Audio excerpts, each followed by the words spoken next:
A truly great Star Trek episode, in my opinion, has a list of ingredients. It's an equation, and that equation includes a great high concept that provides cool character dynamics and conflict, and has some deeper theme. Imagine creating a television show so influential that decades later people are still talking about it, studying it, and building entire franchises around it, only for the network to pull the plug while it was still on the air. The first was a disappointment to me, essentially because it wasn't what we did. It didn't make use of what we know how to do. I sympathize with the people who had to make that, because it was 11 years after we had done any Star Trek. That is exactly what happened to Star Trek. Despite its loyal fans, unforgettable characters, and groundbreaking ideas, the original series was canceled after just 3 seasons. So what went wrong? The answer involves ratings battles, network politics, budget problems, and a decision that may have doomed the Enterprise long before its final mission ever aired. You would not believe this happened to the original Star Trek series. Not just another series.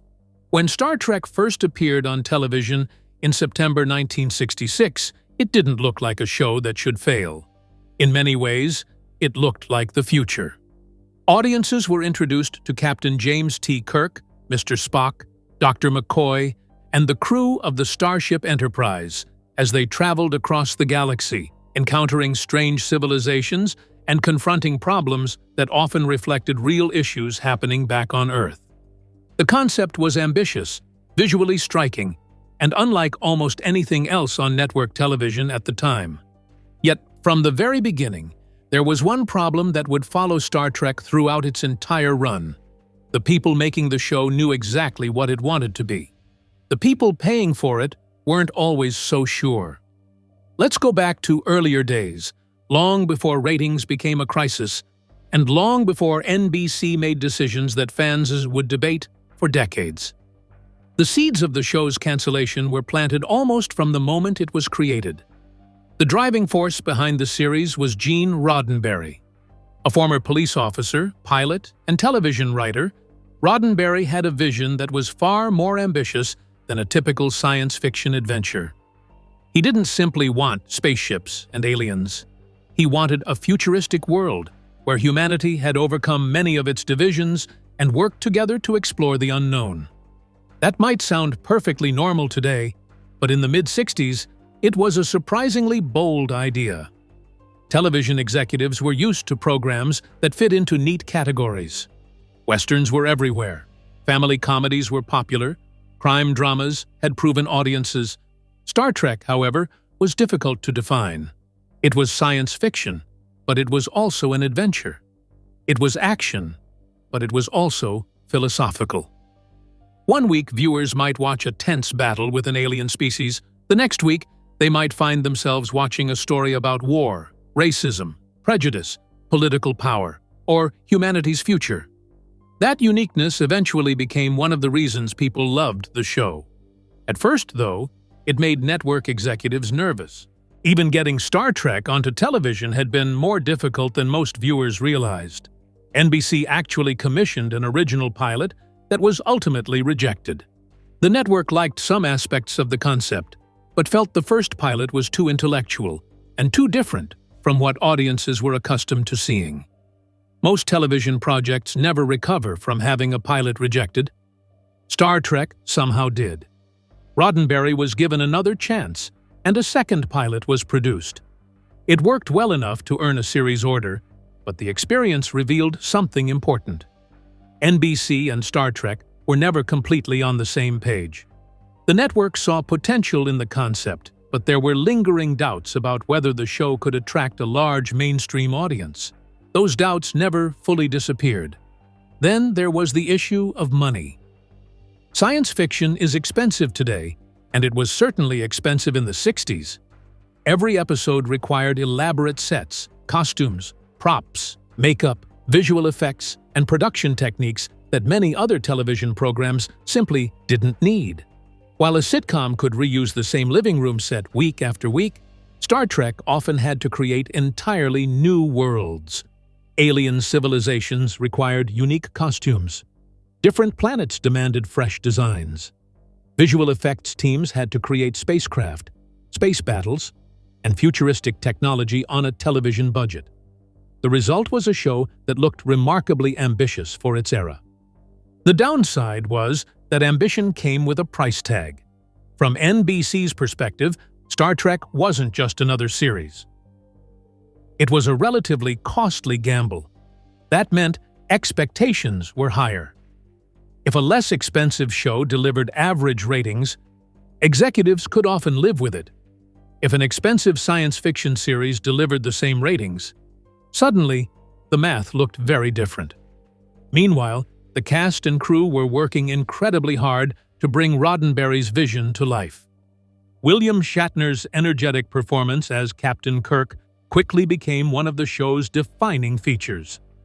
Leonard Nimoy transformed Spock into one of television's most memorable characters.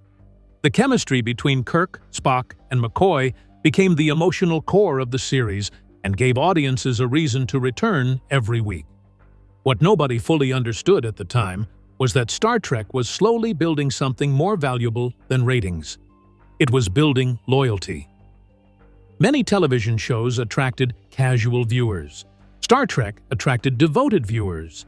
Fans discussed episodes, debated storylines, and became deeply invested in the universe Roddenberry had created. The audience may not have been massive, but it was passionate in a way that television executives had rarely seen before. Unfortunately, passion doesn't always show up clearly on a ratings chart. And ratings charts were exactly what NBC executives were watching. The network wasn't blind to the show's strengths. Executives knew Star Trek had earned attention. Critics often praised its ambition. The series was attracting viewers who tended to be younger, educated, and highly engaged. Yet, television in the 60s was ultimately a business, and businesses cared about numbers. As the first season unfolded, NBC found itself asking a question that would become increasingly important with each passing year. Was Star Trek actually successful? The answer depended entirely on who you asked. Fans would have said yes. The cast probably would have said yes. Many critics certainly would have said yes. The accountants looking at production costs and audience size were far less convinced. That growing disagreement sat quietly beneath the surface during the show's early years. It wasn't a crisis yet. The Enterprise was still flying. New episodes were still being produced. The future still seemed wide open. But while viewers were watching adventures among the stars, a very different story was beginning to unfold inside network offices. And before long, those concerns would become impossible to ignore. Ratings trouble behind the bridge doors. For all the excitement surrounding Star Trek during its early years, television executives cared about one thing more than almost anything else: ratings. A show could earn glowing reviews, inspire loyal fans, and generate plenty of conversation. But if enough people weren't watching, none of those accomplishments guaranteed survival. Television in the 60s was a fiercely competitive business. Networks were constantly comparing audience numbers, measuring advertising revenue, and deciding which programs deserved valuable airtime. Every week was essentially a new test, and every ratings report could influence a show's future. That was where Star Trek began running into trouble. The situation was frustrating because the series wasn't exactly failing. In fact, many viewers who discovered the show became intensely devoted to it. They watched regularly, remembered details from previous episodes, and felt connected to the characters in a way that was uncommon for television audiences at the time. The problem was that devotion came from a relatively limited audience. NBC wanted more. The network didn't simply need passionate viewers, it needed large numbers of viewers. As the first season progressed, ratings landed in a range that executives considered disappointing for a program with such high production costs. Star Trek was competing against more conventional entertainment that often appealed to broader audiences. While other programs delivered predictable stories and familiar formulas, Star Trek asked viewers to think. It explored ethical dilemmas, political tensions, cultural conflicts, and philosophical questions, all while presenting futuristic worlds and alien civilizations. For many fans, that was exactly what made it special. For casual viewers looking for easy entertainment after a long day, it wasn't always an easy sell. The challenge became even more apparent when researchers began examining who was actually watching the show. Star Trek attracted a demographic that advertisers generally liked. Its audience tended to be younger, educated, and engaged. These viewers were often enthusiastic consumers and active participants in popular culture. On paper, that sounded valuable. Yet there was a catch. Advertisers and networks still wanted bigger overall numbers. A smaller audience filled with dedicated fans could be attractive, but it rarely outweighed the simple reality that millions of additional viewers represented millions of additional opportunities for advertising revenue. This created a strange situation. Star Trek was respected by many people inside the television industry, but respect alone could not guarantee renewal. Every season required NBC executives to ask whether the show's strengths justified its costs. The answer became harder to defend as time passed. Meanwhile, the competition wasn't standing still. The late 60s television landscape was crowded with programs fighting for attention. Viewers had limited choices compared to modern audiences, but those choices still mattered enormously. If another program captured public interest, even temporarily, it could affect ratings across an entire evening. Star Trek frequently found itself battling for viewers in an environment where even small fluctuations could influence network decisions. The cast was aware of the problem.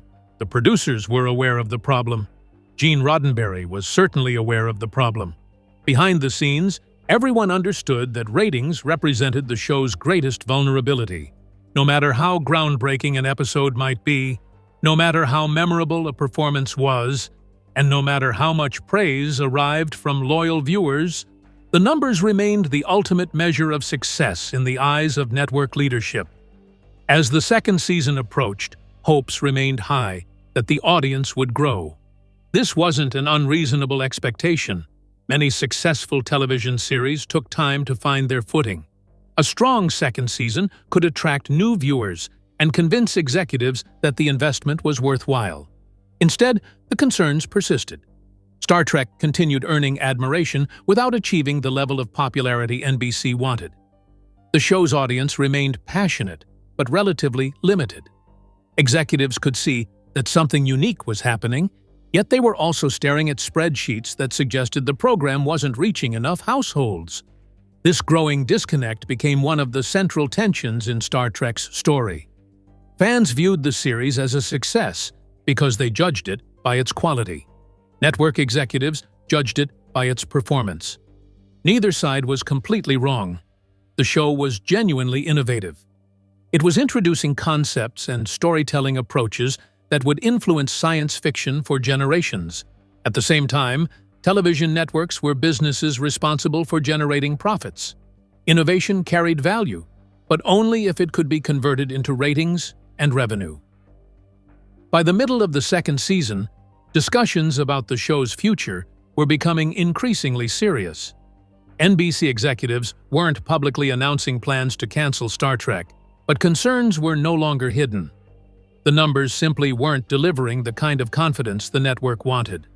What made the situation especially painful was that the audience's enthusiasm seemed almost disconnected from the ratings themselves. Fans loved the series. Letters arrived praising episodes and characters. Viewers talked about the show with unusual passion. There was growing evidence that Star Trek was creating a connection with its audience that went far beyond ordinary entertainment. Yet none of that seemed to solve the problem that mattered most. Every week, NBC still received ratings reports that failed to erase lingering doubts. And eventually, those doubts led executives toward a decision that threatened to end the Enterprise's journey much sooner than anyone expected. The Friday night death sentence. By the end of Star Trek's second season, the future of the Enterprise was hanging by a thread. The ratings concerns that had followed the show from the beginning were no longer just internal discussions. NBC executives were actively considering whether the series deserved another year. Despite its loyal audience, despite its critical praise, and despite the growing affection viewers had for Kirk, Spock, and the rest of the crew, the network was preparing to make a decision that could end the voyage altogether. Then, something extraordinary happened. The fans fought back. Today, organized fan campaigns are common. Television audiences can rally online within hours, launch petitions, and flood social media with support for a favorite show. In the late 60s, none of that existed. If viewers wanted their voices heard, they had to do it the old-fashioned way. They wrote letters, lots of them. As rumors of cancellation spread, supporters of Star Trek began organizing one of the most remarkable fan efforts television had ever seen. Thousands of letters poured into NBC offices. Viewers from across the country urged the network to reconsider. They explained why the show mattered. They praised its intelligence, its characters, and its optimistic vision of the future. For network executives, the response was impossible to ignore. Most television shows simply disappeared when cancellation loomed. Fans might complain, but organized resistance was rare. Star Trek's audience was proving that it wasn't just watching the show, it was emotionally invested in its survival. The campaign worked, at least temporarily. NBC agreed to renew Star Trek for a third season, and fans celebrated what felt like a major victory. The Enterprise would continue its mission. New adventures would be produced. The series had escaped cancellation, or so it seemed, because while the renewal looked like a triumph on the surface, many people involved with the show soon realized there was a catch. A very big catch. NBC announced that Star Trek would move to a new time slot, Friday nights at 10 p.m. To modern audiences, that scheduling change might not sound catastrophic. To television professionals in the 60s, however, it was widely viewed as one of the least desirable positions on the weekly schedule. Friday night was already difficult. Many viewers were out with friends, attending events, traveling, or simply spending less time in front of the television. A 10 p.m. slot made the challenge even greater. Younger viewers, who represented an important part of Star Trek's audience, were less likely to be watching television at that hour. The reaction from fans was immediate. Many believed NBC had effectively saved the show, only to place it in a position where success would become even harder. Members of the cast shared similar concerns. William Shatner later spoke about the frustration surrounding the move. Others connected to the production worried that the network had already made up its mind about the show's long-term future. While Star Trek technically received another season, the scheduling decision felt less like a fresh opportunity and more like a difficult obstacle course. The ratings situation, unsurprisingly, became worse. Viewers who had fought so hard to save the show now faced practical challenges just to watch it. Some simply couldn't tune in consistently on Friday nights. Others missed episodes because of work schedules, family commitments, or social plans. The audience that remained loyal was still passionate, but the overall numbers continued to suffer. From NBC's perspective, the declining ratings appeared to confirm existing concerns. From the fans' perspective, the network had created conditions that almost guaranteed disappointment. That disagreement would continue for decades. Was Star Trek canceled because audiences lost interest? Or did audiences disappear because the network made it harder to find them?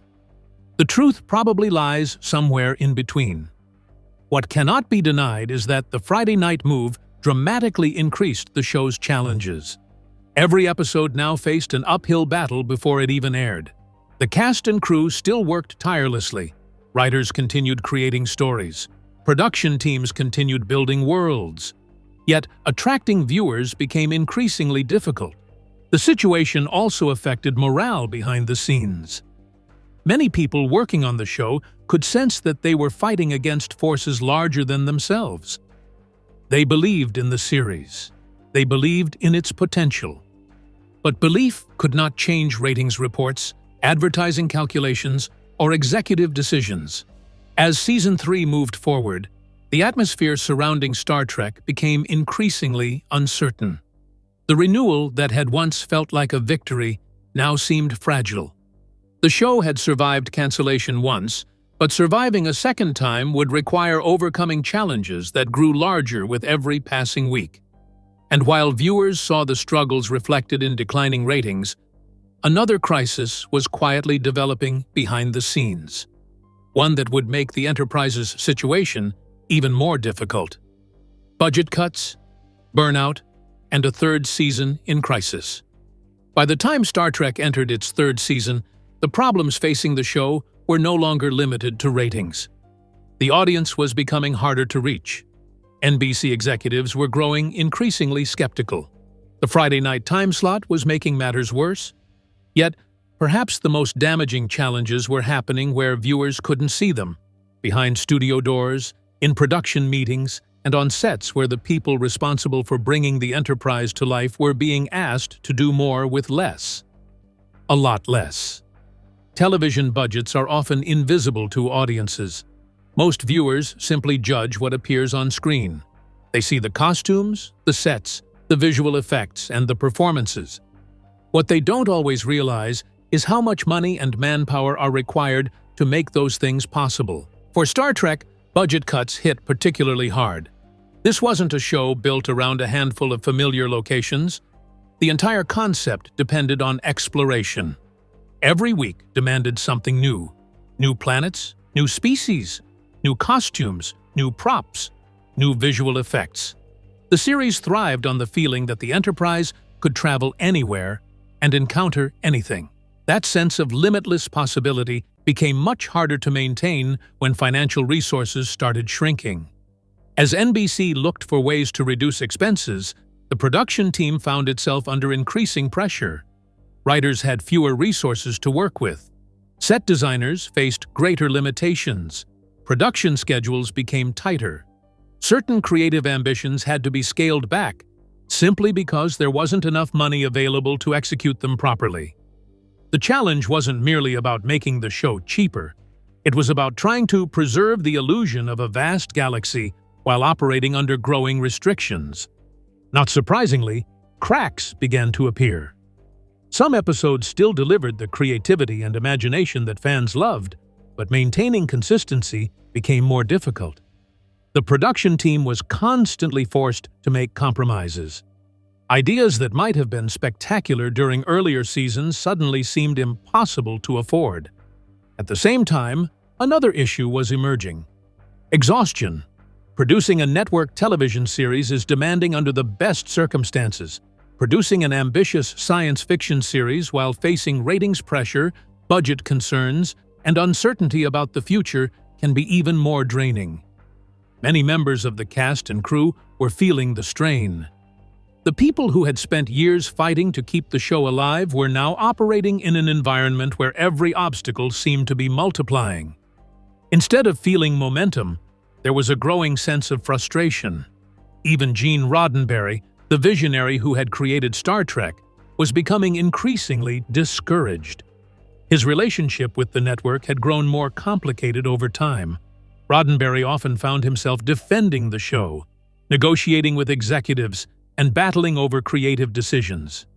After years of these struggles, he gradually stepped back from some day-to-day involvement during the third season. That shift mattered. Roddenberry's influence had helped define the identity of Star Trek from the very beginning. His vision wasn't the only reason the show succeeded, but it was a major part of its foundation. As his role diminished, the series lost some of the leadership that had guided it through earlier challenges. Meanwhile, key writers and producers who had contributed significantly to the show's success were no longer as involved. The creative team that had helped shape many beloved episodes was changing, and replacing that experience wasn't easy. The result was a season that often felt like it was fighting an uphill battle. To be clear, Season 3 wasn't devoid of strong moments. Some episodes remain fan favorites and continue to be discussed today. But even supporters of the series often acknowledged that the season lacked some of the consistency and creative energy that had defined earlier years. Viewers noticed, critics noticed, and executives certainly noticed. Unfortunately, declining quality and declining ratings can create a vicious cycle. Lower ratings lead to tighter budgets. Tighter budgets make maintaining quality more difficult. Quality concerns then make it even harder to attract new viewers. Once a show enters that cycle, escaping it becomes incredibly challenging.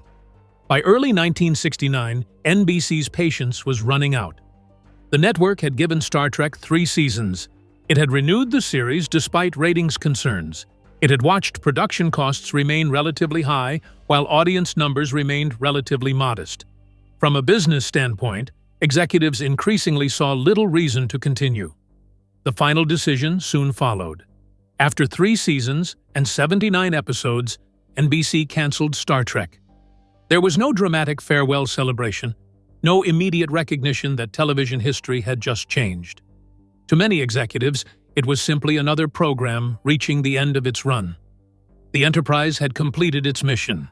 At least, that's what it looked like at the time, because while NBC believed it was closing the book on Star Trek, the show's most important chapter had not even begun. The cancellation that changed television forever. When NBC canceled Star Trek in 1969, there was no indication that the network had just let go of one of the most valuable franchises in entertainment history.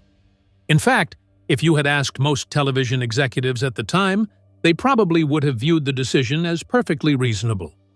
The show had never become a ratings powerhouse. It was expensive to produce.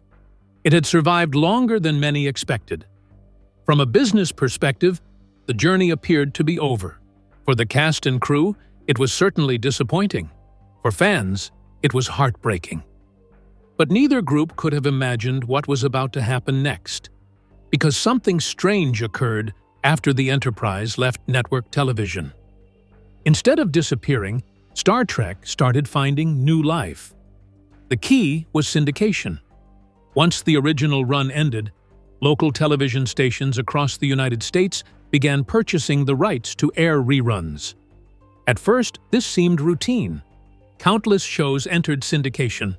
Most enjoyed a brief second life before gradually fading from public attention. Star Trek took a completely different path. The series suddenly became easier to discover than it had ever been during its original run. Viewers who had missed episodes now had another chance to watch. People who had never heard of the show could stumble across it by accident. Young audiences who had been too young during the original broadcasts were introduced to Kirk, Spock, and the Enterprise for the first time. And unlike during its network run, they weren't limited to 1 episode a week. The adventures kept coming. As reruns spread across television markets, the audience began growing in ways nobody had anticipated. The very thing that had frustrated NBC, a loyal, highly engaged fan base, suddenly became Star Trek's greatest strength. People weren't just watching the show, they were sharing it. Friends recommended it to friends. Families watched together. Students discussed episodes in classrooms and college dormitories. Viewers who discovered the series years after cancellation became just as enthusiastic as those who had supported it from the beginning. The fan community expanded rapidly. Soon, something else started happening. People wanted to meet each other. Today, fan conventions are common enough that it's easy to forget how unusual they once were. In the early 70s, however, gatherings devoted entirely to a television series were still a relatively new idea. Yet Star Trek fans were so passionate that they began organizing events where they could celebrate the show together. Attendance exceeded expectations.